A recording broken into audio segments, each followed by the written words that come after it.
Thank you very much. Thank you. Thank you very much for coming. Thank you.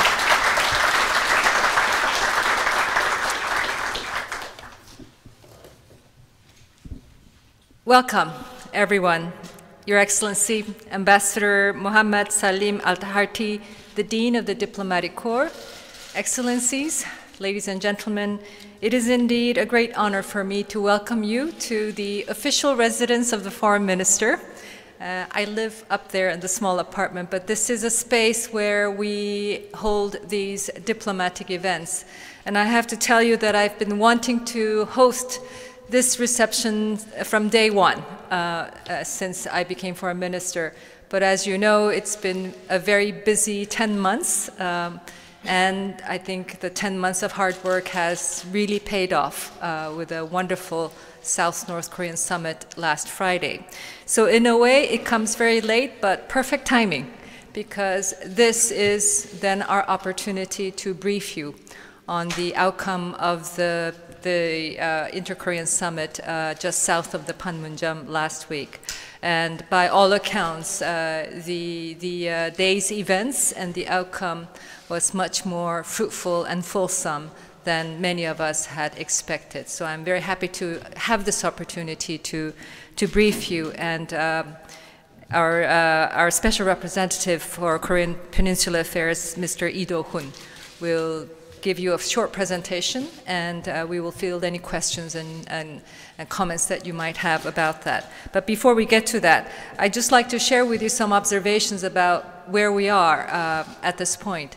I think we all agree, looking back just 3-4 months, we were in a very different situation. There was much talk about a looming crisis on the Korean Peninsula, even a military crisis. And there was nothing but provocation after provocation from North Korea. And there was a lot of criticism about our approach to North Korea, which was one of both, yes, pressure and sanctions on the one hand, but the offer of dialogue on the other. But looking back, in hindsight, I think it is also clear that we didn't get here just out of the blue. It was, in fact, the persistence and the consistency of our stance vis-a-vis North Korea and the North Korean nuclear issue that has changed North Korea's calculation and brought us to where we are. And that change, in fact, began with the President's Berlin initiative that he declared in Berlin, and where he visited Berlin for the G20 summit. And using that opportunity, he outlined his vision of a peaceful, prosperous Korean peninsula that included both South and North Korea.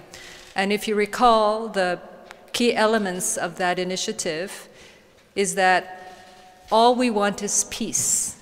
We don't want to they confront North Korea. We don't seek its regime change. We're not seeking arbitrary unification or sudden unification. All we want is peace. We want lasting peace, which means we need to move beyond the current armistice regime and work towards a peace treaty. But we also want a complete resolution of the North Korean nuclear issue, but also in a peaceful manner. But we were also very clear that North Korea's nuclear program is unacceptable. Its ambitions to be accepted as a nuclear power is never going to materialize.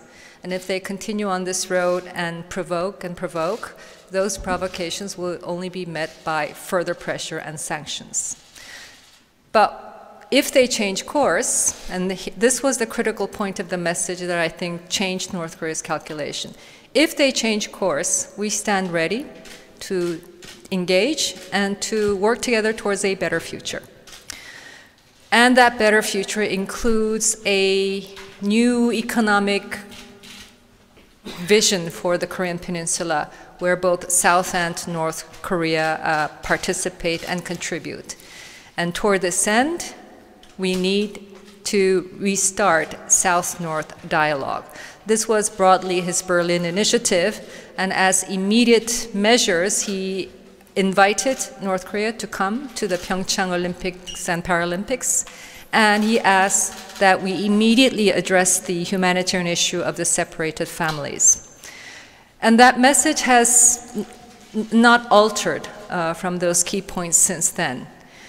But as we all know, even after this announcement, North Korea continued to provoke to the end of November 29th being the last time they test-launched a long-range ballistic missile. So all we got was further provocation to this message of pressure but dialogue. And, of course, a lot of criticism about this being a very naive and idealistic initiative vis-a-vis a regime that holds nothing but hostility towards the South and the outside world.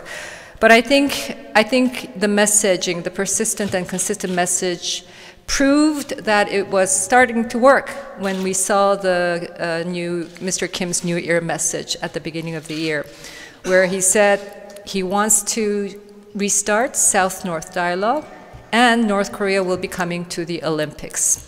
And the rest is a very accelerated pace of restarted South-North dialogue, and us using the opportunity of the North Korean participation in the Olympics, using that to really engage their special envoys at the opening, led by the sister of the leader, and also the closing, led by the person in charge of South-North affairs, really extensively engaging with them to convey our message so that that message can be fully conveyed to Chairman Kim. I think the chairman heard us, heard the president, and when the president sent his own envoys barely a week later, he was ready to engage and pretty much offered our special envoys the answers that we wanted from him. Our envoys came back, reported to the president, and took that to Washington, D.C., and briefed President Trump. And there, then, President Trump said, if that's what the North Korean leader is telling you, I am ready to engage with him. And so we were now on to hold a South-North Korean summit, but also the first ever U.S.-North Korea summit.